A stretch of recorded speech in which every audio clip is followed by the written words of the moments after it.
बच्चों, कक्षा 11 भौतिक विज्ञान की ऑनलाइन कक्षा में आपका स्वागत है। आप लोग सदिश विश्लेषण एवं प्रक्षेप गति इस चैप्टर के बारे में पढ़ रहे हैं। जैसा कि इसके पहले की वीडियो में वेक्टरों से संबंधित कुछ परिभाषाओं के बारे में आपको बताया गया था। इसी चैप्टर में जो आगे के टॉपिक हैं उसमें से आज का जो टॉपिक है दो वेक्टरों का जोड़ना। दो वेक्टरों को कैसे जोड़ा जाता है या दो वेक्टरों को जोड़ने की कौन कौन सी विधियां हैं और उन विधियों के माध्यम से दो वेक्टरों को कैसे जोड़ा जाता है, इनके बारे में हम आपको बताएंगे। तो सबसे पहले देख रहे हैं कि दो वेक्टरों का जोड़ना। दो वेक्टरों को जोड़ने की दो प्रमुख विधियां हैं, जिनमें से एक विधि है त्रिभुज विधि। त्रिभुज विधि तो सबसे पहले वेक्टरों के जोड़ने की जो त्रिभुज विधि है इसके बारे में जान लेते हैं। और एक दूसरी विधि जो है वो है समांतर चतुर्भुज विधि। इस त्रिभुज विधि के बाद हम उसके बारे में आपको बताएंगे। तो त्रिभुज विधि में क्या है कि हम मान लेते हैं कि माना कोई दो वेक्टर, वेक्टर ए व वेक्टर बी है। इन दोनों वेक्टरों को हम मान लिए कि कोई दो वेक्टर, वेक्टर ए व वेक्टर बी हैं। इन दोनों वेक्टरों को त्रिभुज विधि द्वारा जोड़ना है। तो इन दोनों वेक्टरों को त्रिभुज विधि द्वारा जोड़ने के लिए सर्वप्रथम दिए गए वेक्टर ए को उसकी दिशा व परिमाण के साथ खींचा।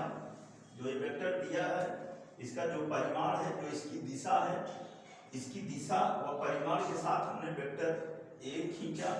फिर इस वेक्टर ए के अंतिम सिरे से दिए गए दूसरे वेक्टर के प्रारंभिक सिरे को उसी की दिशा व परिमाण के साथ जोड़ा। उसी की दिशा व परिमाण के साथ जोड़ा। अंत में इस पहले वेक्टर ए के प्रारंभिक सिरे को दूसरे वेक्टर बी के अंतिम सिरे से मिलाया और मिलाने पर जो प्राप्त होता है वह हमारा वेक्टर आर है। और यही वेक्टर आर इन दोनों वेक्टरों, वेक्टर ए व वेक्टर बी का परिणामी है। इसको हम चित्र बी से प्रदर्शित करते हैं और इस चित्र बी के अनुसार vector R equal to vector A plus vector B, equation number first. फिर कोई जरूरी नहीं है कि हम सर्वप्रथम वेक्टर ए ही खींचे। हम इन दोनों वेक्टरों में से किसी भी वेक्टर को पहले खींच सकते हैं। जैसे कि हम आगे आपको बताने चल रहे हैं कि सर्वप्रथम दिए गए इन दोनों वेक्टरों, वेक्टर ए व वेक्टर बी में से वेक्टर बी को उसी की दिशा व परिमाण के साथ खींचा। फिर इस वेक्टर बी के अंतिम सिरे से, जो अंतिम सिरा है, इस अंतिम सिरे से दिए गए इस वेक्टर ए के प्रारंभिक सिरे को जोड़ा। प्रारंभिक सिरे को उसकी दिशा व परिमाण के साथ जोड़ा। अंत में इस वेक्टर बी के प्रारंभिक सिरे को वेक्टर ए के अंतिम सिरे से मिलाया।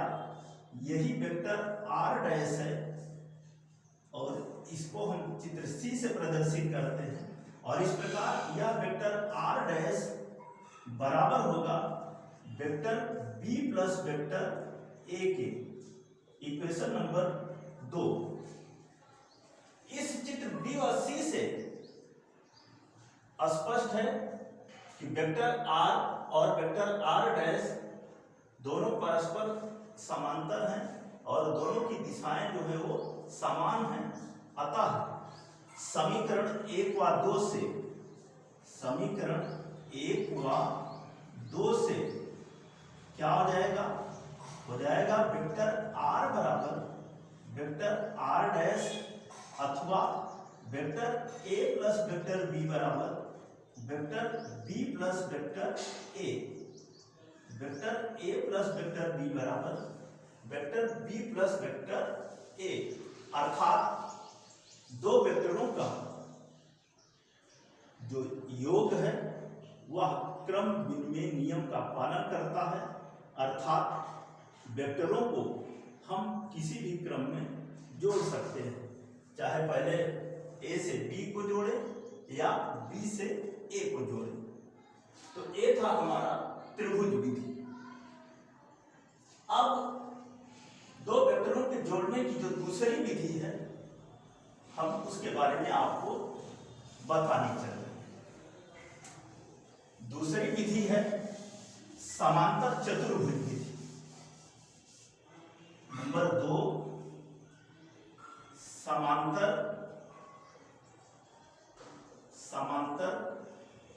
चतुर्भुज विधि। समांतर चतुर्भुज विधि, समांतर चतुर्भुज विधि क्या है कि यदि दो वेक्टरों, जिसको कि हम वेक्टर a व वेक्टर b मान लेते हैं, यदि दो वेक्टरों वेक्टर a व वेक्टर b का परिणामी योग वेक्टर r समांतर चतुर्भुज की विकर्ण द्वारा निरूपित होता है, तब उस चतुर्भुज की संलग्न भुजाएं इन दोनों वेक्टरों वेक्टर a व वेक्टर b द्वारा प्रदर्शित होंगी।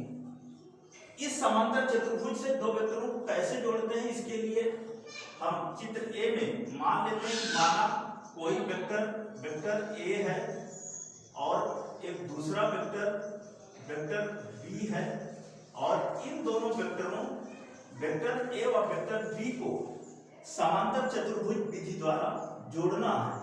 तो समांतर चतुर्भुज विधि से जोड़ने के लिए सर्वप्रथम हम इन दिए गए दोनों वेक्टरों वेक्टर a व वेक्टर b में से वेक्टर a को उसी की दिशा व परिमाण के साथ खींच लेते हैं, फिर इस दिए गए दूसरे वेक्टर b के प्रारंभिक सिरे को खिसकाकर इस पहले वेक्टर a के प्रारंभिक सिरे से उसी की दिशा व परिमाण के साथ जोड़ देते हैं।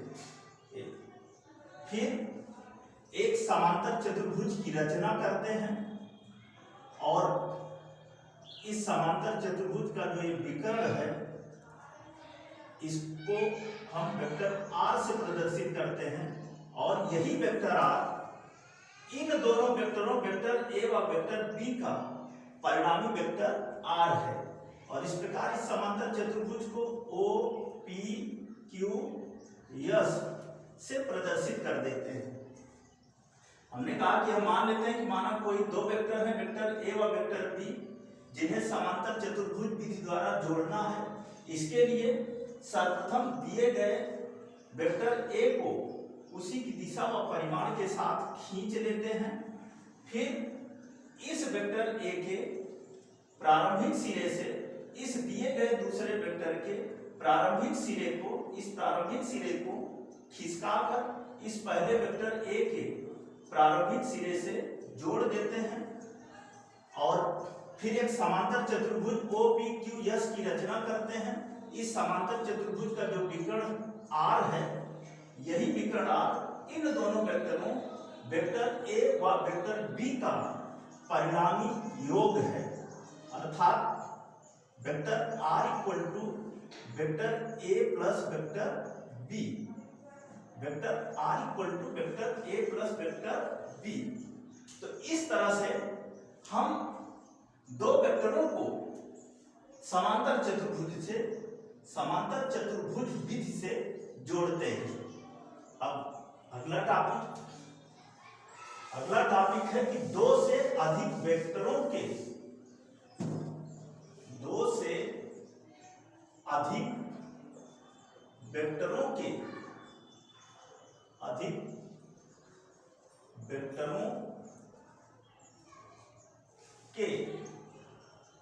जोड़ने की जोड़ने की बहुभुज विधि, बहुभुज विधि,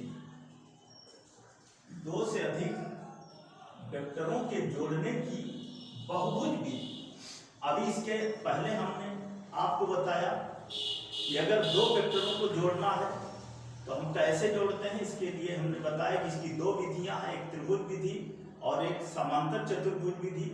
अब हम आपको बताने चल रहे हैं कि अगर दो से अधिक वेक्टर हों और उनको हमें जोड़ना है तो हम कैसे उनको जोड़ते हैं। तो दो से अधिक वेक्टरों को जोड़ने की जो विधि है वह बहुभुज विधि कहलाती है और इस बहुभुज विधि के अनुसार हम दो से अधिक वेक्टरों को जोड़ते हैं। इसके लिए हम मान लेते हैं कि माना कोई चार vector, vector A, vector B, vector C और वेक्टर डी हैं। इन चारों वेक्टरों को हमें बहुभुज विधि द्वारा जोड़ना है।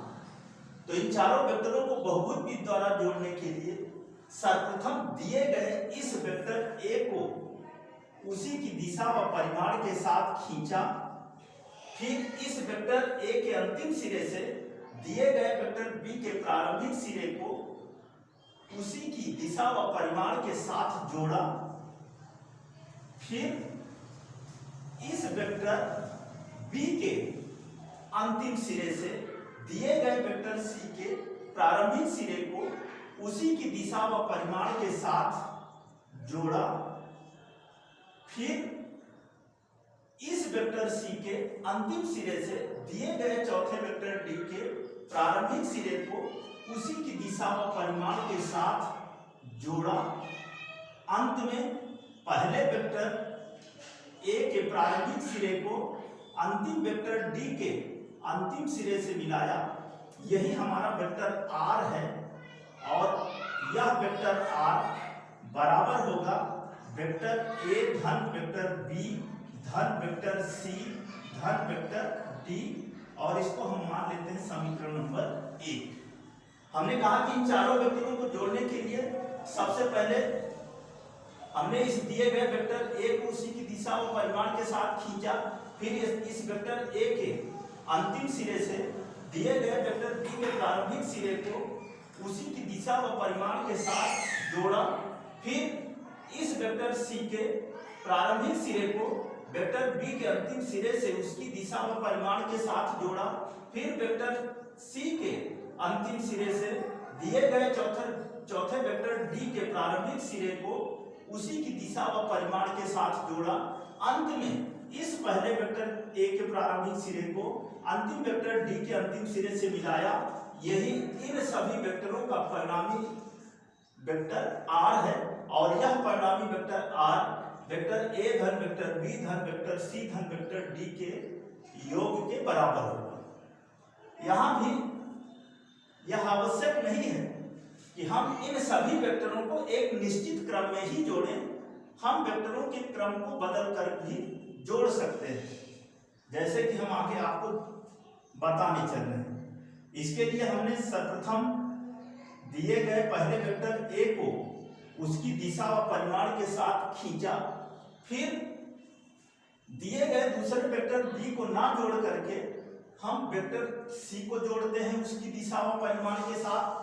तो वेक्टर सी को हम उसकी दिशा व परिमाण के साथ इस वेक्टर ए के अंतिम सिरे से जोड़ा और फिर इस वेक्टर सी के अंतिम सिरे से दिए गए वेक्टर डी के प्रारंभिक सिरे को उसकी दिशा व परिमाण के साथ जोड़ा, फिर इस वेक्टर डी के अंतिम सिरे से दिए गए वेक्टर बी के प्रारंभिक सिरे को उसकी दिशा व परिमाण के साथ जोड़ा। अंत में इस पहले वेक्टर ए के प्रारंभिक सिरे को इस अंतिम वेक्टर बी के अंतिम सिरे से मिलाया। यही वेक्टर आर डैश है और यह वेक्टर आर डैश इन सभी वेक्टरों